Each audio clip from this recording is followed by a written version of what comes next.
የማይክል ካሪክ የመጀመሪያው ከባዱ ፈተና ማንቸስተር ደርቢ። በባለፈው ጨዋታ አቻ የተለያየ አርሴናል ከኖቲንግሃም ፎረስት ጋር የሚያደርገው ጨዋታ እንዲሁም በቡንደስሊጋው ለ17 ጨዋታዎች ያልተሸነፈው ባየር ሙኒክን እንቃኛለን። አብራችን ትቆይ ዘንድ የአክብሮት ግብዣችን ነው። በትናንትናው ዕለት የተደረጉ ጨዋታዎችን ስንመለከት በስፔን ላሊጋ ጂሮና ስፓኞልን 2-0፣ በፈረንሳይ ሊግ ፒኤስጂ ሊልን 3-0፣ እንዲሁም ሎሬንት ሞናኮን 3-1፣ በጣሊያን ሴሪኤ ፒሳና አትላንታ 1-1፣ በጀርመን ቡንደስሊጋ ወርዴን ብሬመን ከፍራንክፈርት ጋር 3-1፣ እንዲሁም ደግሞ ባየር ሙኒክ 3-1 አሸንፏል።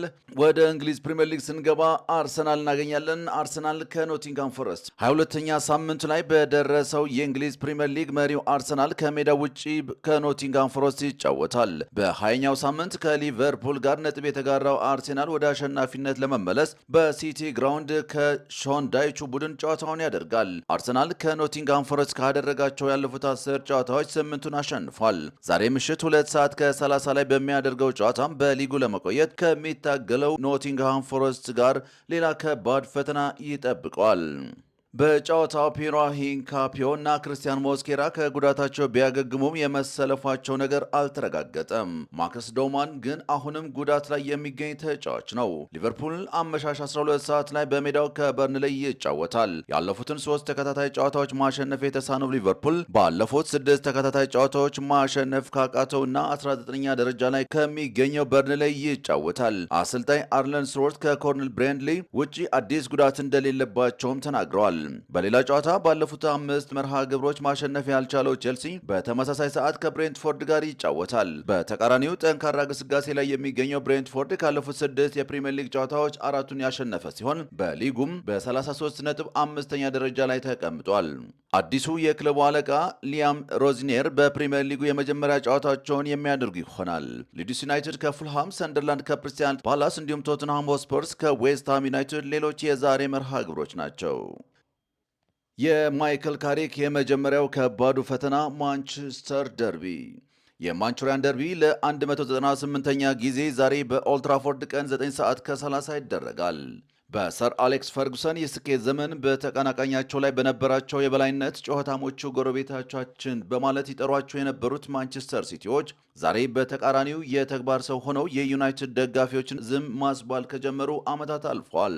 አንጋፋው አሰልጣኝ በ2013 20ኛውን የፕሪሚየር ሊግ ዋንጫ አሳክተው ከክለቡ ጋር ከተለያዩ በኋላ ነገሮች የተገላቢጦሽ ሆነዋል። ጎረቤታቸው ትክክለኛውን የውጤት መንገድ ሲይዝ ዩናይትድ ጉዞው ሁሉ ወደ ኋላ ሆኖበታል። የአሰልጣኞች መቀያየር አንዳች መፍትሄ ያላመጣለት ማንቸስተር ዩናይትድ በ22ኛ ሳምንት የእንግሊዝ ፕሪሚየር ሊግ ከምንጊዜም ተቀናቃኙ ማንቸስተር ሲቲ ጨዋታውን ያደርጋል። እስከ ውድድር ዓመቱ መጨረሻ የተሾመው የቀድሞ ተጫዋች ማይክል ካሪክ ሲቲን በመግጠም ትልቁን ፈተና ይጀምራል። ማይክል ካሪክ በቀያይ ሰይጣናቱ ቤት አጀማመሩን ለማሳመር ወደ ሜዳ በሚገባበት ጨዋታም ከአፍሪካ ዋንጫ መልስ የብሪያን ምቤሞና አማድ ዲያሎን ግልጋሎት የሚያገኘው በመሆኑ ግቫርዲዮልና ሩበን ዲያዝን በጉዳት ላጣው የሲቲ ተከላካይ ትልቅ ፈተና እንደሚሆን ይጠበቃል። በተቃራኒው ደግሞ አንቷን ሲማኒዮን በአጥቂ ክፍሉ ላይ የጨመረው ማንቸስተር ሲቲ አሁን ላይ በማጥቃቱ ይበልጥ አስፈሪ ሆነው መቅረቡም በቀላሉ ግቦችን ለሚያስተናግደው የማንቸስተር ዩናይትድ የኋላ ክፍል ተጨማሪ ፈተና እንደሚሆን ይጠበቃል።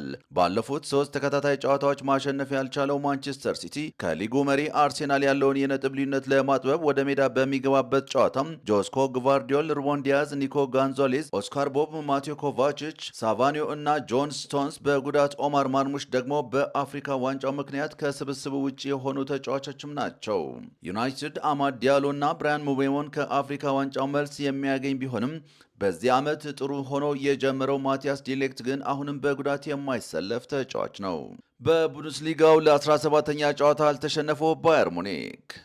በቀድሞው የማንቸስተር ሲቲ ተከላካይ ቪንሴንት ኮምፓኒ የሚሰለጥነው ባየር ሙኒክ በቡንደስሊጋው ታሪክ መጻፉን ቀጥለዋል። ትላንት በሊጉ የ17ኛ ሳምንት መርሃ ግብር ኮሎኝን 3-1 ያሸነፈው ሙኒክ በቡንደስሊጋም ሆነ በአውሮፓ አዲስ ታሪክ ጽፏል።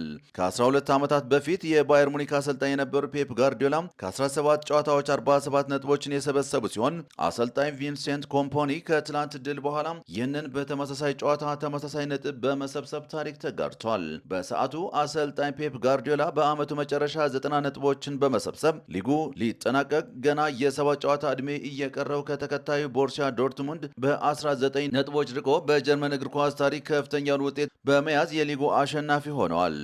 የዘንድሮው የቪንሴንት ኮምፓኒ ቡድን ገና በ17ኛው ሳምንት ከተከታይ ቦሩሲያ ዶርትሙንድ በ11 ነጥቦች መራቁን ተከትሎም በዚህ አቋሙ ከቀጠለ ምናልባት በዓመቱ የመጨረሻ ሙኒክ እስከ 91 ነጥቦችን የመሰብሰብና ሌላ አዲስ ታሪክ የመጻፍ ዕድል ይኖረዋል ተብሏል። በሌላ በኩል ባየር ሙኒክ በ17ቱ የቡንደስሊጋ ጨዋታ 66 ግቦችን አስቆጥሯል። ይህም ከጋርዲዮላን ቡድን በ22 ነጥብ የተሻለ አድርጎታል። በባየር ሙኒክ እግር ኳስ ታሪክም ከፍተኛ ቁጥር ሆኖም ተመዝግቧል።